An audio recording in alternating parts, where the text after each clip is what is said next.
ராதே கிருஷ்ணா, வணக்கம். நான் உங்கள் சிகியம்மா பேசுகிறேன். இன்றைக்கி ராமகிருஷ்ணர் நம்மளுக்காக என்ன பாடல் சொல்கிறாருன்னு பார்க்கலாமா? திரைலோக்கியர் அப்படிங்கிறவர் அன்னையை வேண்டி பாடுறாரு. அம்மா, உந்தன் அணைக்கும் மடியில் சும்மா என்றும் சுகமாய் கிடப்பேன். எம்மான் உவக்கும் உன்முகம் நோக்கி அம்மா அம்மா என்று அழைத்திடுவேன்.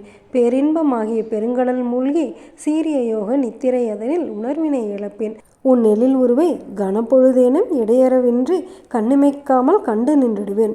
திண்மை மறுபுறம் திரும்புவதற்கில்லை மேவிய பயத்தால் மிகவும் நடுங்கி ஆவி துடித்து அலறுகின்றது. இனிய என் தாயே, என்னை காத்தருள்வாய், அணைத்திடுவாய். உன் அன்புடை மடிமேல் அன்பெனும் விரித்த ஆடையினாலே நன்றனை போர்த்தி காத்திடுவாயே அப்படின்னு சொல்லி திரைலோக்கியர் பாட பாட நம்மளுடைய குருநாதரான ராமகிருஷ்ணருக்கு கண்ணீர் வடிஞ்சிக்கிட்டே இருக்குது. ஆகா, எத்தனை கருத்து அப்படின்னு சொல்லிட்டு நாமளும் அம்மாவை எங்களையும் உன்னுடைய மடி மேலே வச்சு பற்றி காப்பாற்று அப்படின்னு சொல்லி வேண்டிக்கலாமா? நல்லது நினைப்போம், நல்லது நடக்கும், ஆனந்தமாக இருப்போம்.